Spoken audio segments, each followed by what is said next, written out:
Yesterday on the show, I pointed out that today, ordinary, common, run-of-the-mill people have a more sophisticated understanding of politics than the professional pundit and politician class. And I don't even mean that the people just happen to agree with us more. I mean, very technically, they actually know more things about the events that shape our politics. And once again, Nostradamus' prophecy was proven correct later that very day, when ordinary conservative voters absolutely wrecked MSNBC's ridiculous narrative over January 6th. Doug Mastroiano was at the insurrection, and he was photographed breaching one of the restricted areas. Is that okay? Which area? Because I saw video where Capitol officers were taking away barriers and unlocking doors for people. So, I mean, they opened the gates. So it shouldn't be disqualifying for an elected official if they participated in January 6th? He didn't strike anybody. He didn't hurt anybody. And the only one that died was a protester there, not a Capitol police officer. Unarmed female veteran. That's the only one that died. That's the only one who died. A police officer did die. No. It was a stroke. That's not on site. Caused by that. That's because he shouldn't have been a police officer. It was one woman. So what do you make, though, overall of January 6th? I mean, watching that footage, it was pretty disturbing. I mean, there were people throwing excrement at the walls, and it was it's the Capitol. It looked a lot like Antifa's actions. Yeah, it looked a lot, except on a much smaller scale. It looked the same as the Black Lives Matter riots. That's what I saw, the similarities to be. Minneapolis burns, Kenosha burns. But so it's okay just because one side that you disagree with? Notice how she keeps moving the goalposts. She says, well, the insurrection, well, it wasn't really an insurrection. Well, but all the violence, yeah, actually the only violence, at least the only killing was against the Trump supporters. Well, but it was a complete mass invasion and attack of the Capitol. Actually, some cops kind of moved the barricades and opened up the doors for well, but don't you.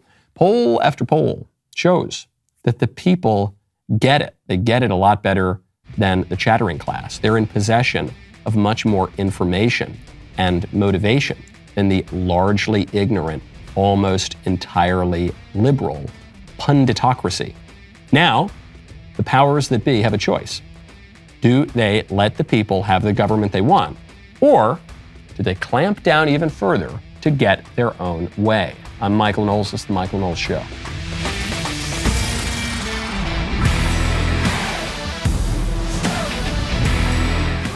Welcome back to the show. My favorite comment yesterday is from Vinnie Durham, who says, I wish I would have known Michael was in England. I'm British and would have loved to have met him. Feels like a once-in-a-lifetime opportunity missed. No, I assure you, my friend, it is not a once-in-a-lifetime opportunity. They will make me the prime minister eventually. It's only a matter of time. They almost did this time. Instead, they picked an Indian guy who looks a lot like me. So it kind of looked like my Indian cousin, And I assume I'll be back very, very soon to take over the government and reinstitute real conservatism back in the motherland. So don't worry, just stay tuned, because we got to protect our countries and our communities and our homes. And when you want to protect your home, you got to check out Ring. It is a wonderful time of year. Fall has so many wonderful things to enjoy, and I'm not just talking about pumpkin spice lattes. The kids are back in school, the chaos of summer travel has come to an end, and you can really get back into the swing of things. Now, for many of us, fall also can mean a lot of busy stuff. Work, school, sports, clubs, the list goes on and on. You may find yourself away from home more often than not, which is why I've decided to team up with Ring. With Ring security products, you can rest assured that your home and family will be safe when you're not there. The Ring doorbell notifies you when guests or packages arrive. Working parents, you can even watch from the office to make sure your kids get off the school bus safely. Ring's indoor cameras are a great way to keep an eye on kids and pets when you're not there. Ring Alarm will alert you if any motion is detected while the house is empty. Plus, if you add smart lighting around your home, you can turn lights on or off while you're away, or link your lights to select Ring video doorbells and security cameras so they shine when motion is detected. I love Ring. It makes me feel much, much safer, especially when I'm on the road. Head on over to ring.com to find out how you can live stress-free this season with a Ring product that is right for you. That is ring.com. Absolutely wonderful day yesterday for watching conservatives destroy the libs on television. I thought that focus group talking to that MSNBC reporter and correcting her facts repeatedly, it was such a breath of fresh air. It was so delightful. And then it was followed up by my pal, Senator Ted Cruz, going on The View and absolutely reading those poor cackling hens the riot act. Try to say the election was fair and square and legitimate. You know who y'all don't do that to? You don't do it to Hillary Clinton, who stood up and said Trump stole the election. They didn't storm the Capitol. They didn't try to kill my former Abrams, who said that the election was stolen. They sat here and said it was illegitimate, and you guys were fine with it. Okay, so it's illegitimate when Republicans win, but not when Democrats win. No, you know, here's the thing. We may not like when Republicans win, but we don't go and we don't storm. We don't try to change. But we'll go there. Did I miss an entire year of Antifa riots where cities across this country were burning and police cars were being firebombed? I guess you did. Your position is the left doesn't engage in violence, really? No, they wanted to noose our friend Mike Pence. Like, how do we make sense of that? You just accused us of doing something we didn't do. You said Hillary Clinton didn't say whatever she didn't say. I'm saying to you, listen.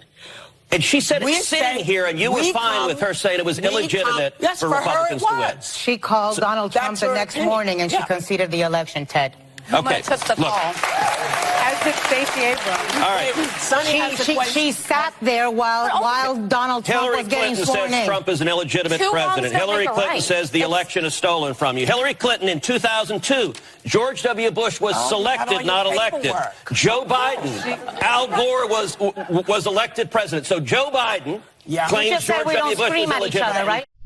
I love it. At the end, the only thing that they've got, the only thing that they can possibly say is, hey, keep your voice down. That's what Ana Navarro, who's one of the two fake Republicans on The View. There's the three libs and then the two fake Republicans, Ana Navarro and that chick who worked in the Trump administration. But they're both effectively Democrats, and all they ever do is support Democrats. And so after they tried so hard, they said, Democrats never... They never storm any buildings. They never riot or anything. It's like, well, what about BLM and Antifa for 8 freaking months? Well, the Democrats never question the elections. Actually, I've got the receipts right here. They constantly question elections with far less reason, by the way, than the Republicans had in 2020. Hey, Ted, keep your voice down. Yeah, right, because he just completely destroyed your ridiculous narrative with facts and logic. What he's saying is there's just two sets of rules here. And so Senator Cruz goes on TV. He says, absolutely not. We're going to push back now. We're going to not accept your ridiculous narratives and have to clutch our pearls and say, well, you know, you're right about the January 6th. Well, you're right about Donald Trump and the terror. He says, no, you guys do way worse stuff than we do. Way, way worse stuff. You, frankly, are lying about the events that the Donald Trump's denying the election or January 6th or whatever. You're lying about it anyway. We're just not going to take it anymore. We're not going to play that game. I think at this point, if the election were fair and square, it would be an absolute landslide. They have to cheat. They have to cheat. It's the only way that they're going to win. And you're already seeing this happen. So right now, I mentioned yesterday on the show, John Fetterman, who's that Democrat Senate candidate in Pennsylvania, Fetterman finally agreed to a debate with the Republican candidate, Dr. Oz.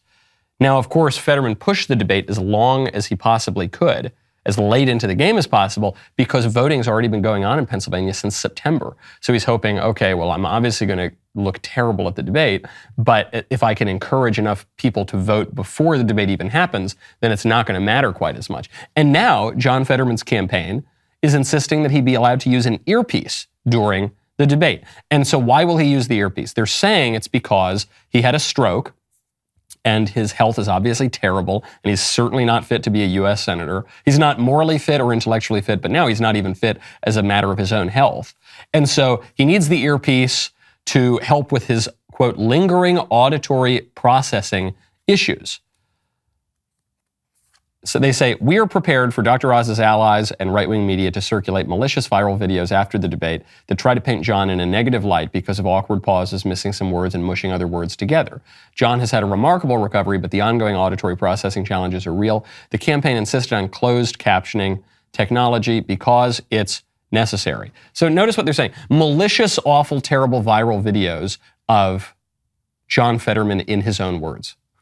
Malicious, awful, terrible, dishonest, fake news videos just of this man speaking. Isn't it? It's so malicious to present the Democrats saying what they will say and doing what they will do. But furthermore, do you remember in years past when there were these kind of crazy conspiracy theories that certain weaker candidates would have an earbud in during the debate to get information and get direction during the debate? And you say, I don't know, in that debate, Joe Biden, that guy is so slow, but I bet he had an earbud in. And so that's a crazy, wild conspiracy theory. Now they're just doing it openly. Now they're just doing it brazenly. They are actually wearing earbuds. And they're saying, yeah, we're going to wear earbuds during the debate. Why? Oh, because our candidate doesn't understand anything. So we need to feed him information during the debate. Yeah. What are you going to do about it? Nothing. They're not even hiding it. It's the powers that be are getting so much more brazen about this. This was probably the greatest tweet of the entire month. It just popped up. This is from Max Boot. You know, he's that fake Republican who writes for the Washington Post. He said, if current trends hold up, Republicans are likely to take over at least the House and quite possibly the Senate too, along with many state offices.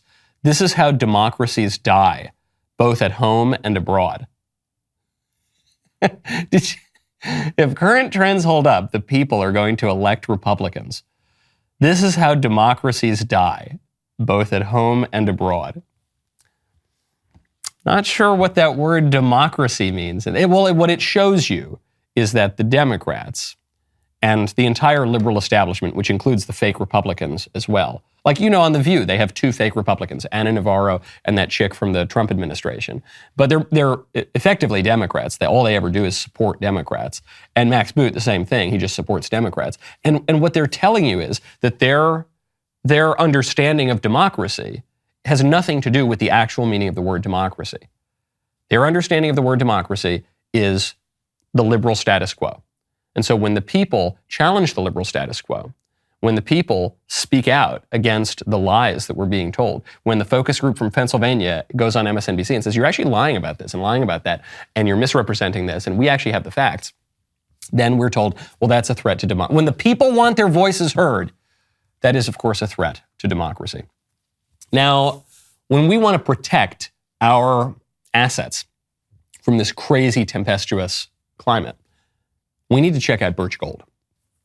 Right now, text Knowles to 989898. The Labor Department's Consumer Price Index, which catalogs the cost of goods, services, food, and rent, rose 0.4% over the month of August, double what many economists had anticipated. Perhaps worse, core inflation, which excludes food and gas prices, saw the highest increase last month that it has seen since August 1982.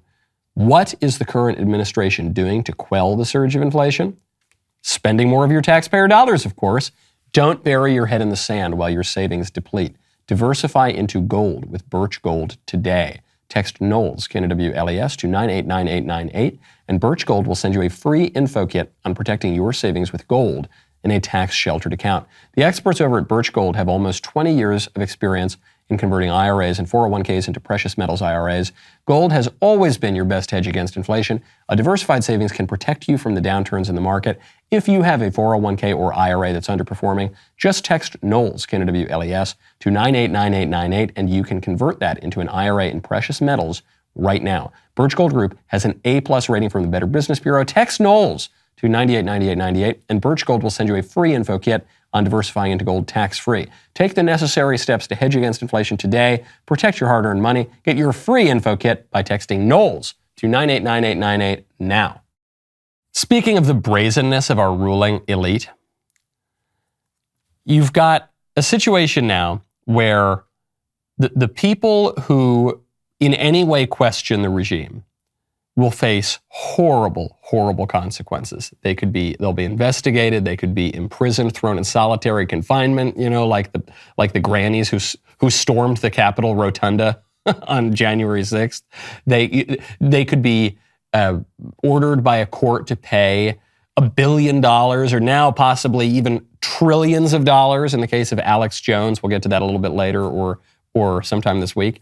You see that anytime any conservative does anything that can even be somehow twisted as being wrong, they'll have the book thrown at them. Meanwhile, the people who lie and cheat and steal and deceive us, with far greater power and efficacy, those people get off scot-free. And the greatest example of this, of course, is that Fauci ouchie that some of us were very skeptical of from the very beginning. And we had episodes of this show taken off the internet because we raised doubts about the efficacy of that vaccine to prevent you from catching COVID, about the efficacy of that vaccine to stop you from transmitting COVID. And now, they're not only are they admitting, the establishment powers admitting that we were right the whole time, but they're now denying that they ever contradicted us. Great example of this was just trending on Twitter. Recent claims about Pfizer's COVID-19 vaccine trial and impact on transmission are misleading, fact checkers report. According to the Associated Press, Pfizer never claimed the clinical trial of their COVID-19 vaccine evaluated its effect on transmission. Reuters also reports that in clinical trials, vaccines were found to give recipients a high level of protection against severe disease, but effect on transmission due to trial sizes could not be immediately determined. So we never said, what are you talking about? We're not talking about if you can transmit the virus or necessarily as a part of that, whether you can contract the virus. No. We just always said, we at Pfizer always said that the vaccine will simply prevent you from coming down with severe illness or hospitalization or death, right? That's what they said?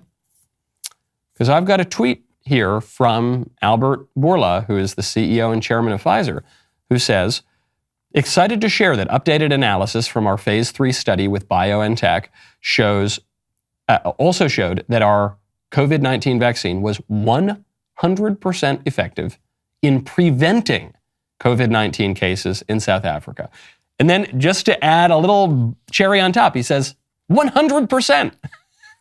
So they're just lying. The Associated Press is lying. Twitter is lying. Pfizer is lying. And they're lying in a way to not only say that we were right in the first place, but to say, in a way to say that we weren't right because there was never anything that we were contradicting because they never made the claim that we disputed in the first place. What are you talking about? And it's amazing because there were people on the right, so-called conservatives, who at the time said, oh no, the vaccines are great, they're so terrific, everyone should take the vaccines, maybe we should even mandate the vaccines, they're just so wonderful.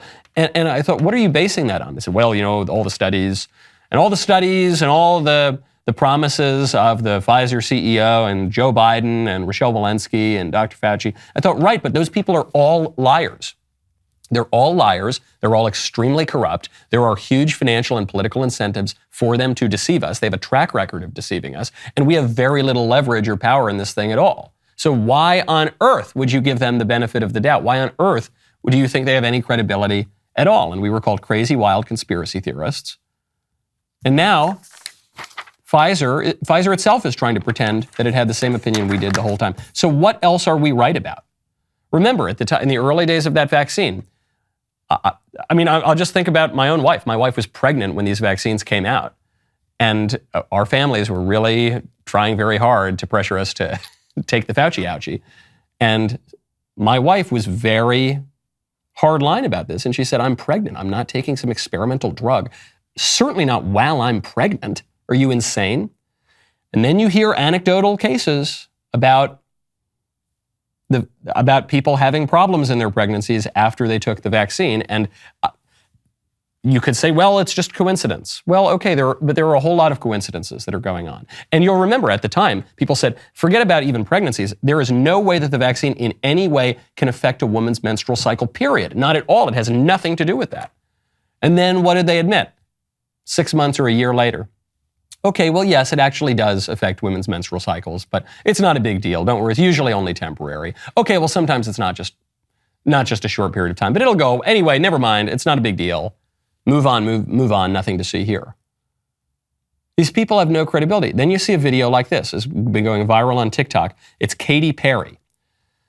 It's Katy Perry on stage wearing some silly costume with her face kind of glitching out. It's actually half of her face. She's there on stage, and her eye is super droopy, and then she lifts her hand up to try to open her eyelid, but it just dips down again, and then she's got it's horrifying. I mean, it's like it's out of a cartoon or something like that. And when you look at that video, what does this have to do with COVID or the vaccines? I don't know, possibly nothing. But Katy Perry there looks a lot like Justin Bieber did in June of this year. Justin Bieber, who said he was suffering from Ramsay-Hunt syndrome, which is similar to Bell's palsy, and his face was partially paralyzed. And you could see that one side of his face was not cooperating with the other side of his face. Now, he didn't say at the time that this was caused by the COVID vaccine, but there was a study that was published last September that highlighted a connection between Ramsay-Hunt syndrome and the mRNA coronavirus vaccines. Now, Katy Perry is demonstrating the exact same behavior. I mean, there's so many stories. We could be here all day talking about these stories. And what the libs want you to believe is if you point this out, if you notice this, you're a wild, crazy conspiracy theorist. You're not a smart, sophisticated person. You're a wild, crazy, ordinary, run-of-the-mill, probably local, overall wearing redneck hick dummy, except for this issue. Those overall wearing redneck hicks don't have any of that big, smart, prestigious learning. Those people, time and time again, demonstrate a much more sophisticated understanding of politics, of just the bare facts of what's going on, than all the geniuses who have made themselves our ruling elites. Those unwashed masses have a much better record on the major political issues of our day. Forget just COVID, on all of the big issues, on immigration, on the economy, on energy, on foreign policy. They've got a much better record than the Faucis and the Bidens and the Walensky's and all the geniuses, supposed geniuses, who couldn't govern their way out of a paper bag. Speaking of bizarre performances, this is my absolute favorite story of the week, and it's not getting a ton of play because it relates to something that happened like 50 years ago. But it's the story of Sacheen Littlefeather. You may or may not remember Sacheen Littlefeather. When Marlon Brando won the Oscar for The Godfather, he didn't show up. He sent supposedly a Native American to protest the Academy of Motion Picture Arts and Sciences. This was a Native American named Sacheen Littlefeather. Marlon Brando in The Godfather. Accepting the award for Marlon Brando and The Godfather, Miss Sacheen Littlefeather.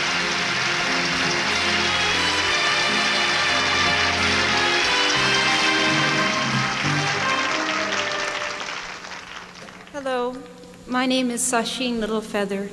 I'm Apache, and I'm president of the National Native American Affirmative Image Committee. I'm representing Marlon Brando this evening, and he has asked me to tell you in a very long speech, which I cannot share with you presently because of time, but I will be glad to share with the press afterwards, that he very regretfully cannot accept this very generous award. And the reasons for this being are the treatment of American Indians today by the film industry. Excuse me. This was one of the most famous moments in the history of the Oscars. Apparently, John Wayne had to be restrained from going up and just like throwing this woman off the stage. But it's a very, very famous moment. It's one really kind of the beginning of the politicizing of the Oscars and making it all about this partisan nonsense. Well, anyway, 40, 50 years later now, it turns out that Apache lady, Sacheen Littlefeather, does not have one drop of Apache blood in her. You look at her, you say, she doesn't really look Apache to me. It was completely fake. She was the Rachel Dolezal of the Oscars. Sacheen Littlefeather, her biological sisters, Rosalind Cruz and Trudy Orlandi, say that Littlefeather is not Native American at all. She said, it's a lie. My father was who he was. His family came from Mexico, and my dad was born in Oxnard. Just not Native American at all. And so the reason I bring this up is to to point out how long this kind of crazy identity politics game has been going on. It's been going on a very, very long time, and the kind of delusions of this and the impulse for people to create their own identities that are frequently totally divorced from reality, and to claim a kind of victimhood and the idea that victimhood carries currency. This is not just some new thing that the snowflakes invented 10 years ago. This is an enduring feature of American politics that goes back at least 60 years, and I think goes back much further than that. Also, it should give conservatives a little bit of hope to think about, in this moment, Sacheen Littlefeather had become this symbol of progress, civil rights, liberation, breaking through the terrible oppressive treatment of the Native Americans and all this. And then now overnight, for the people who still think about that moment at all, its meaning has been completely inverted. Now it's ugly, it's humiliating, it's preposterous, it's wrong, it's bad. And it reminds me of a line from Cardinal Manning, who I quote on this show a fair bit. Manning is the one who said that all politics ultimately is theological. Here's another great quote. He says, "There is a day to come which will reverse the confident judgments of men. In that day, the first shall be last and the last first. The wise in this world will be fools, and the fools in this world wise. The mad in this world will be the heirs of a better." And this should give conservatives a lot of confidence. There is a day to come which will reverse the confident judgments of men. And it doesn't necessarily feel like that at the moment. We feel like we are so put down, the libs have all of the power, they just lie and lie and lie. There's very little that we can do about it. But I don't think that they will be able to hold on to that power forever. I don't think the libs are omnipotent, okay? And I think they are one of the reasons they are clamping down so much right now is they feel their power slipping away. They feel their grip weakening right now on the American political system. I think that's why they're becoming so much more hysterical. I mean, if you were to hear the story about January 6th a year ago or a year and a half ago, even a great many conservatives would believe that the Trump supporters were armed. They brought guns into the Capitol. They were about to rape AOC. They killed police officers. They were just exclusively storming the doors, tearing things down. They probably set the damn place on fire. And the facts were not in accordance with that narrative. In fact, none of that was true. Obviously, there was bad stuff that went on. People broke windows, and there was plenty of bad stuff that went on. But AOC wasn't even in the building. She was in a different building nearby, but, come on. The only people who were killed on that day at all were Trump supporters, and the only person who was killed in political violence was Ashley Babbitt, who was killed by a trigger-happy cop. The Trump supporters were not armed. They weren't busting in there with AK-47s and AR-15s. And crucially, the Trump supporters were permitted into the Capitol in a great many cases. Cops moved the barricades. Cops opened the doors in a great many cases. And just that totally transforms your understanding of that day, of what really went on. And it happens very often. This happens just as a matter of history and historiography.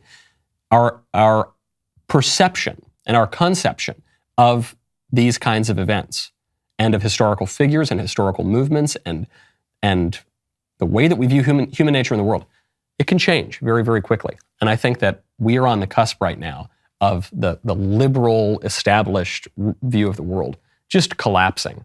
And the people are clearly waking up about this. You can see, speaking of deceptive appearances, you can see the logical conclusion of the libs just insistence on politics as a matter of just pure tyranny of will, divorced from logic or reason or facts or reality. You can see this in the trial of Darrell Brooks. Darrell Brooks is the Wisconsin guy who killed 6 people by driving his SUV through the Christmas parade. He's a radical BLM supporter. And usually on the DailyWire, we have a policy where we don't name mass killers because we don't want to encourage other people to do it. In this case, though, we sort of have to name him because it's essential to the story of how he is now trying to defend himself. And Darrell Brooks is now trying to defend himself by saying, Darrell Brooks, sorry, that's not who I am anymore. Would you can recall? Do I remember if I can recall? Do you remember the disturbance you recall? Yes, I do.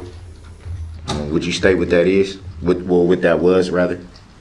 I heard a horn beeping, and then a Ford Escape came through the parade route, and you drove past me and wouldn't stop, and you continued driving into the parade route. Who is you? Darrell Brooks, the defendant, seated at the table. Let the record reflect that I do not identify by that name, nor do I know anybody by that name. Your objection is noted.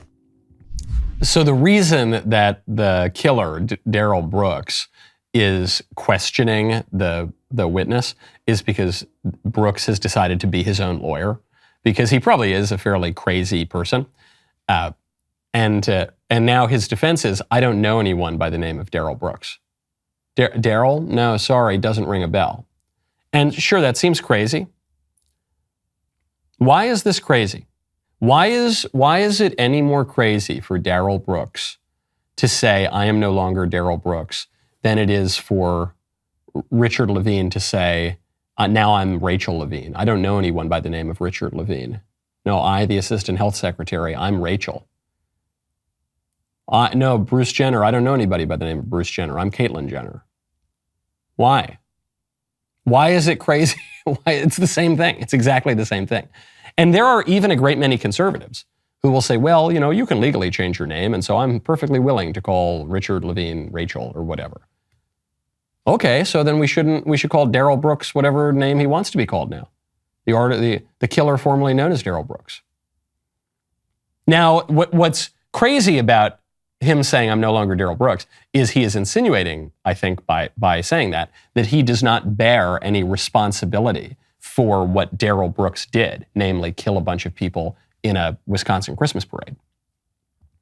But even if Darrell Brooks no longer were Darrell Brooks, even if he identified as Rachel Levine or whatever, he cannot thereby escape his responsibility and his obligations. And I think, by the way, this relates to the whole transgender question. Yes, you can conceive of yourself in any number of ways. I mean, this is where I kind of think the conservatives go the wrong direction when they say there's no such thing as gender expression. There's only sex, chromosomes and that sort of thing, and genitals. There's no such thing as gender expression. Of course there's gender expression. Of course men can be effeminate and women can be butch. Of course. You can have any kind of conception of yourself that you want, but that doesn't excuse you from your duties and obligations. And so on the transgender question, men have a responsibility to act like men. I think that's really what it comes down to. I think that's really how we're going to win the gender question. It's not by denying that people can have kind of eccentric sexual identities or sexual desires. Of course people can. It's a fallen world. A ton of people have weird sexual views of themselves. But that's not an excuse to escape your responsibilities. You are who you are. Darrell Brooks did what he did, and he's got to be held responsible for that. Richard Levine is a man, and he has a responsibility to dress like a man and use a man's name and use the men's bathroom and not the women's bathroom. And yes, that will limit his indulgence of his fantasies. Right. We don't have a right to just live in fantasy land anymore. And that you are going to see this more and more in the coming years. People are sick of Fantasyland, because when we live in Fantasyland in politics, then we just can't even communicate with one another. We can't even have a society. When we can't even agree on a basic set of facts or the meaning of words, then there is no such thing as society. And so this is where you're seeing exasperation from people like those Pennsylvania voters to the MSNBC host, or Ted Cruz to the hosts of The View. He says, no. Yeah.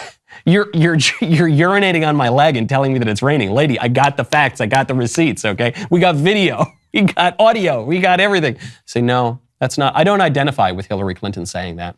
No, that's not how I identify. Stacey Abrams is denying an election. Okay. All right, fair enough. Speaking of identity and Indian women, Joe Biden just paid a very high compliment to Kamala Harris. This is maybe the highest compliment that Kamala Harris could possibly deserve. Take a listen. And you elected the highest ranking black Indian with Indian background woman in American history to be vice president.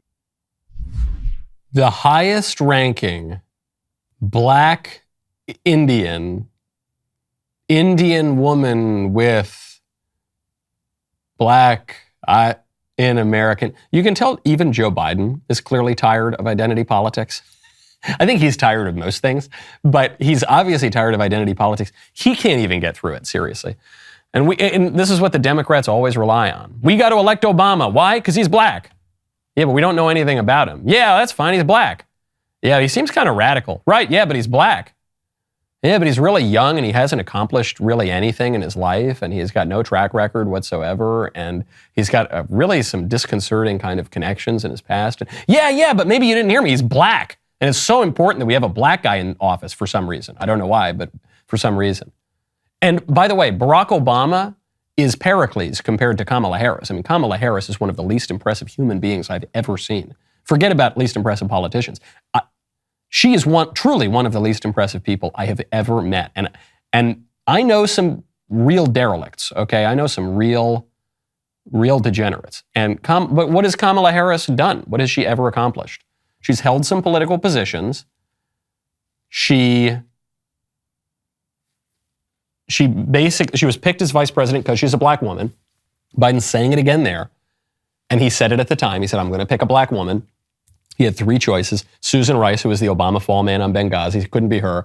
Karen Bass, who's a actual communist, that was not going to work. And Kamala Harris. So Kamala got it by default. I think she was the first person out in the Democrat primary. Yeah, but she's a black Indian. Okay, all right, great. Do you think anyone actually cares about this? Look at public opinion polling on Kamala Harris. No one likes her. No one supports her. But it's such a threat to democracy, you see, that now the majority of the American people hate the Democrats' policies. They hate the Democrat politicians. They hate the direction that the Democrats are taking the country in. And they fully intend on voting the Democrats out in 2 weeks. That's a threat to democracy. Right? Doesn't that make sense? Now, in other parts of the world, you are seeing the political system react to the will of the people and start to take the desires of the people into account. You're seeing this right now in merry old England. And did this announcement come out because I was just there? I don't know. Maybe I'm not saying I did cause the UK government to fall. Maybe I caused the National Health Service to abandon the gender-affirming, quote-unquote, model of care. Regardless of the responsibility, this is really great news.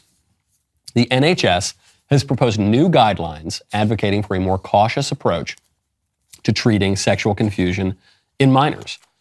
After conducting a systemic review of evidence, England's NHS is proposing these new guidelines. They recognize that children and adolescents identifying as trans might be experiencing a transient phase, which is really, really good, and that doctors should not encourage them to change their names and pronouns, as social transition is not a neutral act and could have significant effects in terms of psychological functioning. So this is good. This is obviously the right thing, and the vast majority of people agree with this. There was that poll, I just read it on the show yesterday, 80% of Americans, at least, think that we shouldn't trans the kids. And I'm certain the numbers are similar in the United Kingdom and throughout the entire world. Of course this is the case. So why is it that the UK is reacting and actually ceding some ground here? But in America, you've got Joe Biden absolutely doubling down. You know, it feels like a good time to read another email that the Daily Wire was CC'd on in an ongoing ad segment called Breakup Letters. These are real messages from former Harry's Razors customers who canceled their subscriptions and switched to Jeremy's. Today's letter is from a man writing to Harry's. Quote, I've been a subscriber since 2015, but I'm canceling because I'm one of the knuckle-dragging savages that believes in traditional morality. I stuck with y'all after the Gillette razor snafu, but I'm leaving because of your treatment of Daily Wire. Delete my account. Well said. When it comes to all these woke virtue signaling companies, delete my account is the new lose my number. And frankly, the only acceptable response to a partner who hates you. So if you're a man who also believes in traditional masculine values, such as, not wearing a dress or ritualistically declaring that boys can be girls and girls can be boys, it's long past time that you ditch your woke razor and pick up a Jeremy's razor. Go to jeremy'srazors.com, get 40% off your Founders Shave Kit today.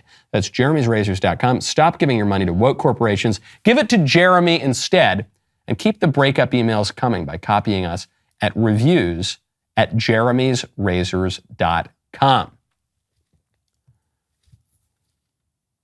Why is it that the United Kingdom seems to be more responsive to its voters, at least with regard to the transgender issue, than the United States is? I thought the U.S. was supposed to be the most thriving, functioning, responsive, free, and equitable democracy in the history of the world.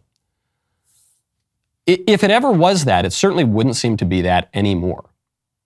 I certainly do not think today that America is the most democratic nation on earth. Far from it. I think there are many countries that are far more democratic than the U.S. is. And here's the example of this. Well, one, the president of the United States and half the country says that if the other half of the country ever wins power, that it's completely illegitimate and fascistic and we need to do everything we can to stop it.